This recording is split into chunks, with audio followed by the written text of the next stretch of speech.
Y'all ready to rock? Awesome.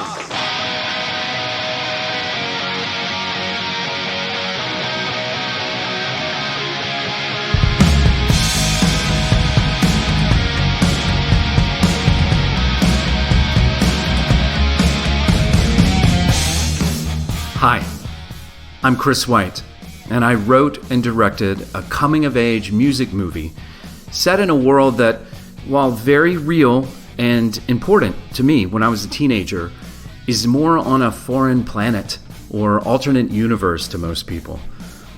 This past year, we screened Electric Jesus, a comedy about a group of heavy metal missionaries in the summer of 1986, at dozens of film festivals across the United States. And we're just about to release the film everywhere. Audiences have bonded with the characters and the story, but more than a few have asked questions about the music and the subculture that produced it. So, we thought it'd be fun to pull back the curtain and take you into a world of too small spandex pants, too much hairspray, and lest we forget, Bibles. Electric Jesus, the music behind the movie, is your VIP backstage pass into this crazy world. And in the immortal words of Skip Wick, our Christian rock huckster with feet of clay and a bad toupee, praise the Lord and pass the ammunition.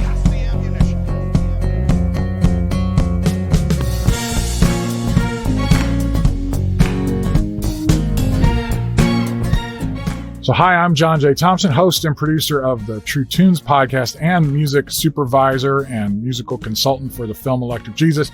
And I'm happy, along with my co-producer Bruce A. Brown, to present the special deep dive into the musical world of Electric Jesus. And over the course of these episodes, we'll be speaking with those responsible for the music in the film itself, the musicians and the songwriters and composers, as well as the cast and performers. But we're also going to talk with several of the artists who were actually making Christian rock music back in 1986 when this story takes place, and can tell us what it was like in real life, because actually this was a real world. And I'm here with writer-director Chris White. Hello, Chris. Hi. How you doing? John. Hello. And prove that great. You're actually here I am. in this virtual studio with me. And Yep. Chris and I will be on this journey together. Chris is actually going to take the wheel and guide the conversations. He is the creator of the Electric Jesus universe, and we're going to jump right in here with a conversation. What's kind of your vision for this Electric Jesus podcast as we get going here? Well, one of the hooks of the whole Electric Jesus movie, the elevator pitch, the pitch for the reason for the film even being is this idea of setting it in a world that is very familiar to me, but may not be as familiar to others. In fact, it may be very strange to the point of incredulity. I grew up in the culture that I would call evangelical Christian youth culture. That's kind of how I spent my teen years. And a big component, a big part of that world was Christian pop music, Christian rock music. This has been an amazing talent show tonight. Check. Now, we got one more act for you. But before we do that, we got a couple announcements before we pack up and head home tomorrow. If you are on the blue bus on the way to camp, you're going to be on the red bus on the way home. It's only fair, okay? We need to take turns with the air-conditioned coach. Y'all ready to rock?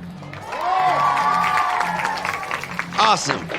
First, though, if you are allergic to bees and were in cabin 4 when the attack happened on Thursday afternoon, you need to see the camp nurse tonight after the show. Right, she's got calamine lotion and gator gum to keep you hydrated. Puppet team rehearsals start next Sunday night right before the special baptism service. Now, if you've ever been touched by a puppet, do yourselves a favor. Get involved with this incredible ministry team. So who's ready to rock? I can't hear you. God can't hear you. Y'all dudes ready? Waiting on you, Cat Daddy. These guys like to call themselves 316. But you and I, we know them as Michael, Jamie, Cliff, and Scotty. Closing out this year's Camp Harmony talent show, 3, 6, 2!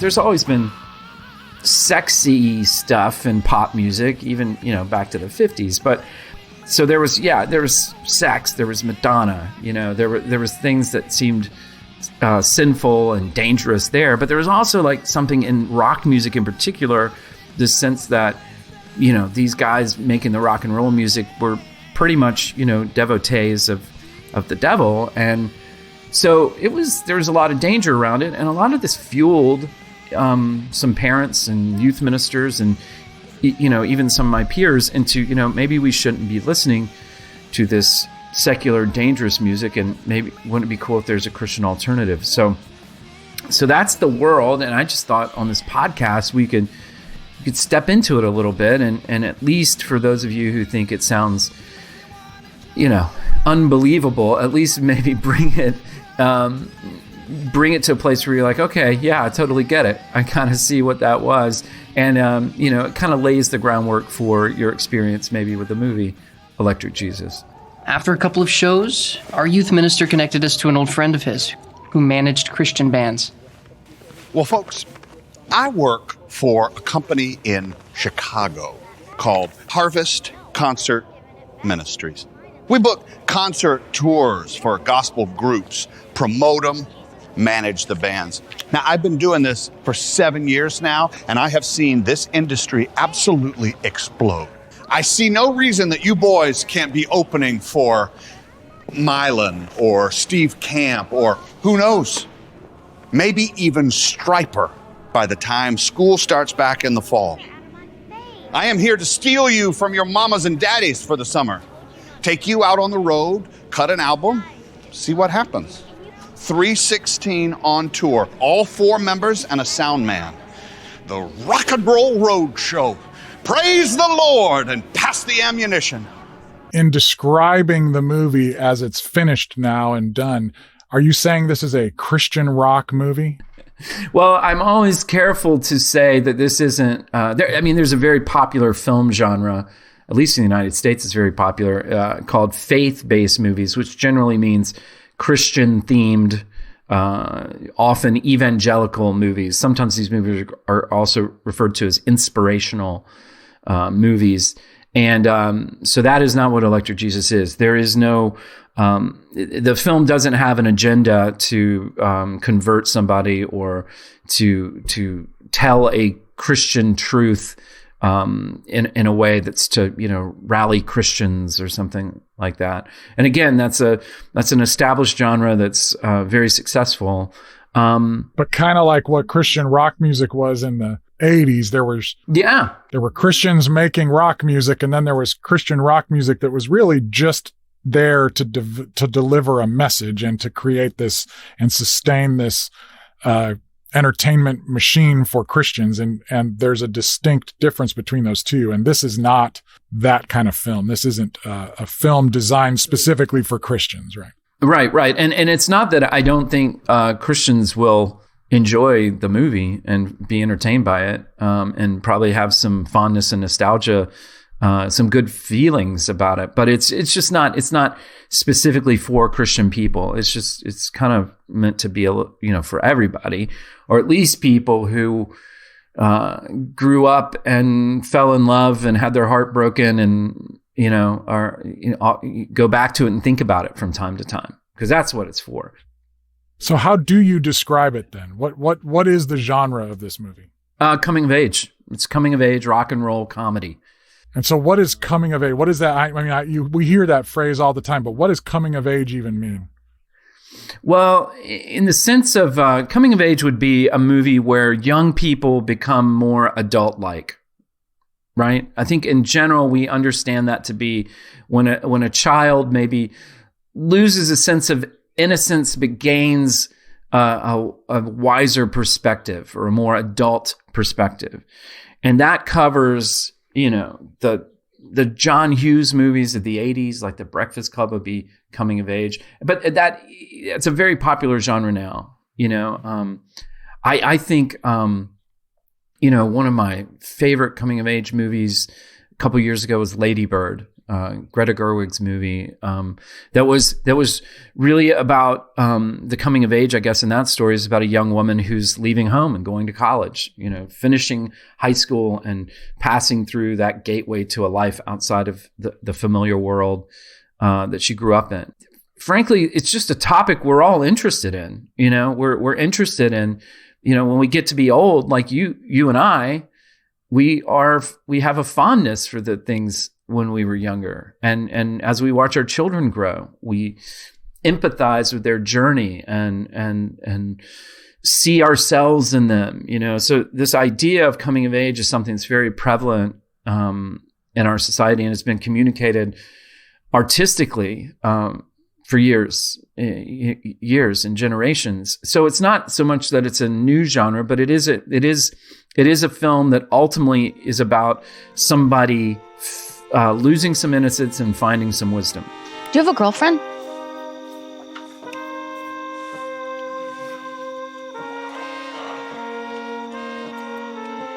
No. Have you ever had a girlfriend?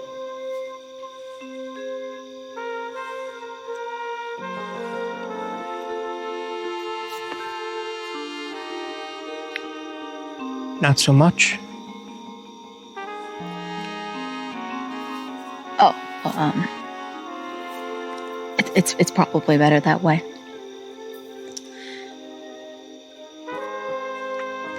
Daddy says he misses Mama, but he does better ministry as a widower. And Jesus never had a girlfriend. Except maybe Mary Magdalene. They never did anything. I have been asked, is it a musical? Because there's so much music created for it, music the characters sing. I think it kind of is. I don't want to call it a musical because it's not a musical in the Broadway sense. But if you ever saw the movie Once, which is one of my favorite music movies by John Carney's movie Once, I think that was a musical. Emotional moments were punctuated by characters singing. And that definitely happens in Electric Jesus. So it gets right up to the edge of being a musical. And maybe I'm more comfortable just saying it's a music movie. So yeah, coming of age, music comedy just because it's got a light touch and it has some pretty funny moments in it. In his letter to the Ephesians, Paul says, "Put on the whole armor of God, that you may be able to stand against the wiles of the devil." The wiles of the devil, we know, are legion. Most hard rock music does not glorify God. On the radio, songs are played with lyrics like, "Gonna have me a white meat feast, living large as befits the beast. Disfurtive scritch-scratch, dropping that crotch, looking for a slick lick, I ain't asking for much." But Paul tells us to be ready to thwart the influence of the devil wherever it shall rise. So, tonight, our young people will praise God through the hard rock of the 316 band. Let us pray. Let's all go Commando! Commandos for Christ! Let's all go Commando! Commandos for Christ! Let's all go Commando! It is a different approach to say, I'm going to kind of blast a message out there that I want, my intention is that everybody hears it and on some level assents to it.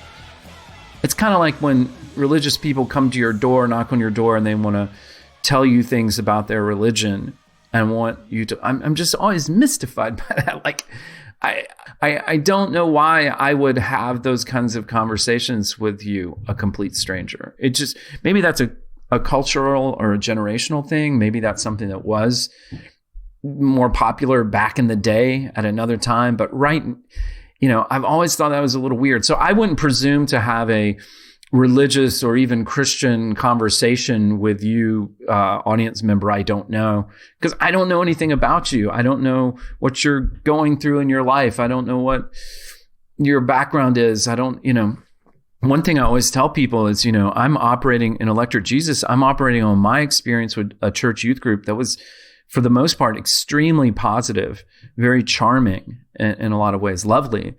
And so when I step into that world, I already go into it with a little bit of maybe a winsome look at it. Like, it was weird and it was a little strange, but it was actually not a bad way to grow up. That's my take on it. So I can go into it. I don't have an axe to grind, nor do I have something to prove to you, or nor do I have to convince you that what I experienced is true, and I need you to agree and assent to that. So it is a weird space. I think that's why the movie isn't a Christian movie or a faith-based movie. I've often said that the movie isn't faith-based, but it is faith-laced, in the sense that Christianity is taken seriously in the movie, and people talk about it in a serious way, but it's not the point of the movie. Maybe a film term that people like to use is the idea of the MacGuffin. The MacGuffin is the Christian rock music in the movie. The idea of the MacGuffin is like a thing that's the shiny, flashy thing that maybe you think the movie's about, but it's not really about that. Maybe it's the hook that gets you into the movie. And so maybe that is a little bit of this. So tonight, my girl, I declare, oh, my love for you,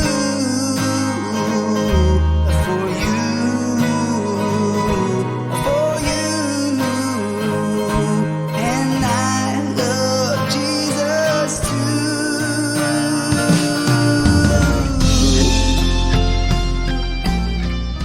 Consider how our generation consumed music in a widespread way. I mean, the Walkman stereo, where you could slip a plastic cassette into a tiny little thing that could fit, you could clip on your belt and put headphones in your ears, and you could experience music all by yourself wherever you were. Now, yes, of course, the 80s cliches, the big boom box and the loud blasting music. Yes, that was a part of it. Yes, going to the skating rink and everybody's listening. Yes, radio was huge, driving in your car or whatever. But I think we are really the first generation that really could have portable and in certain ways private music experiences just out and about in the world. And I do think that becomes isolating. I think of so many of my formative experiences being really art-based. Their songs, their concerts, their films that shaped me. And I sometimes would look back and wonder, how in the world did anybody grow up without movies and rock and roll? It seems impossible. But I do think that that's one of the beautiful things I love about this story, is that as we do lean hard into some memory and we use music to kind of re-enchant us and get us back into that place, the whole story is kind of a little bit of a dream, and it's a little bit fuzzy, and it's a little bit dishonest almost. That's the way our memories kind of are, and that's even the way our coming of age is. Like I thought I was a lot more grown up than I was when I was 13, when I was 19, when I was 25, even when I was 30. I was like, I still had more coming of age to do, and I know I still do now. I use you all as a step ladder, darling. You know I'm only here for right to the top. Making it home is the cream of the crop. I got ambitions, I'll set my sights. I just want to see my name in lights. Music, for me, I know it is for you, is a time machine. It just takes the tiny snippet of a song and I am totally transported to maybe a long ride in the car with our parents when you're a kid, or a teenage crush, the birth of a child. I still mark the birth of my oldest daughter with the Smashing Pumpkins song 1979, because I was listening to that all the time when Gibson was born. You know, truly nothing can make your life flash before your eyes like music. Specifically, I would say the lost art of the mixtape. A mixtape used to be a way to, it was kind of, it wasn't always a love note, although it was frequently a love note. It was a way to communicate to this special person, like, these are the feelings that I'm associating with you. Okay, so it was often a love note, but it's also like to a friend, a platonic friend, that there's no romantic intention. It's just like, we're solidifying our friendship by saying, listen to this. And then that person comes back to you with like, yes, and listen to this. And these exchange of tapes became something special. And that changed into an exchange of CDs eventually. I can still remember even making CDs for my kids. Here's a CD, this is all the dad rock you need to know about right now, that kind of thing. Or now, I guess now it's the Spotify playlist, right? So I think that there's something very nostalgic about that. And have you ever gone back and found like an old mixtape or a mix CD? Here's one right here. In fact, this is actually in the movie. These are tapes that we actually used as props. Yeah, that's in Electric right. Jesus. Yeah. So these were tapes I made off of WCRM, which was a Christian station in Chicago that from 9 to midnight played rock and alternative music like the 77s and U2 and stuff like that. It's funny, it says tunes on one side and what else on the other side. And I made tapes off the radio, like I probably have 10 or 12 of them. And then I had a double cassette deck, so I would kind of take the best songs and put them on keeper tapes. One of the scenes in the movie where Eric goes on this tirade about all these bands and he says, that's just what I carry with me. That's actually based on the fact that I carried hundreds of songs with me at all times. Burning up with a smile to match. She's in love, so the story goes. But this time it's true, her love's no trap. The canoe inside her is reaching higher and higher. It's on fire.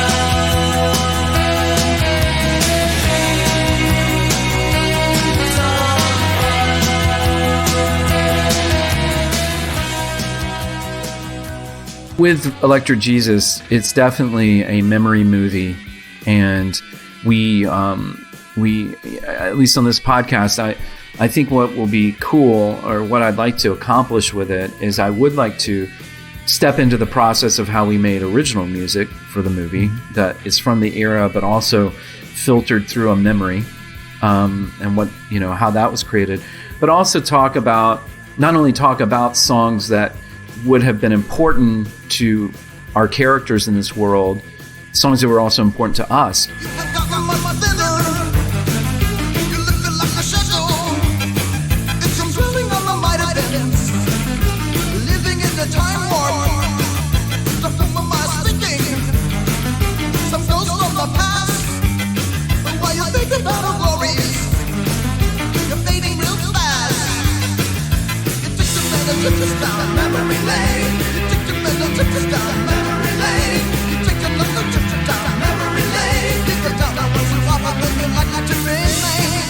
One of the really delights of making the movie that I hadn't really anticipated, I hadn't really thought of it, when you're writing or even when you're shooting the film, was the idea that I would have the opportunity, because of the film, to interact with some of these artists that I knew growing up.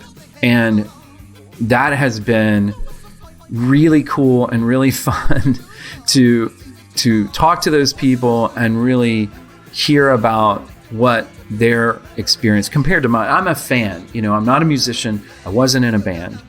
And I've told people, the movie, I think we do get some band details right, but it's not about getting those details. It's about watching it happen as a fan.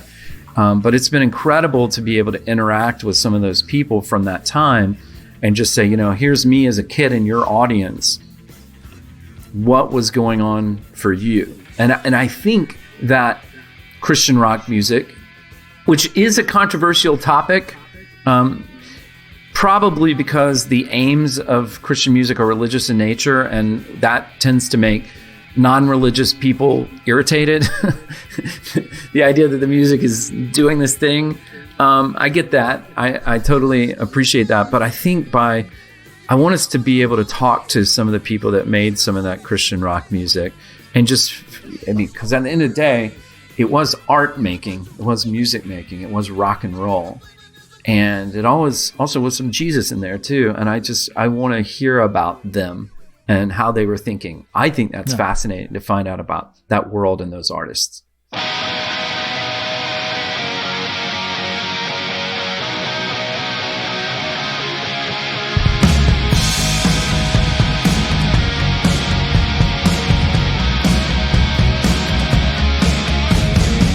Well, there you have a bit of our brainstorm session for how this series will proceed. Since Chris and I had this little think tank, we have already conducted most of the interviews for this first season about the music behind the movie Electric Jesus, including really great conversations with Daniel Smith.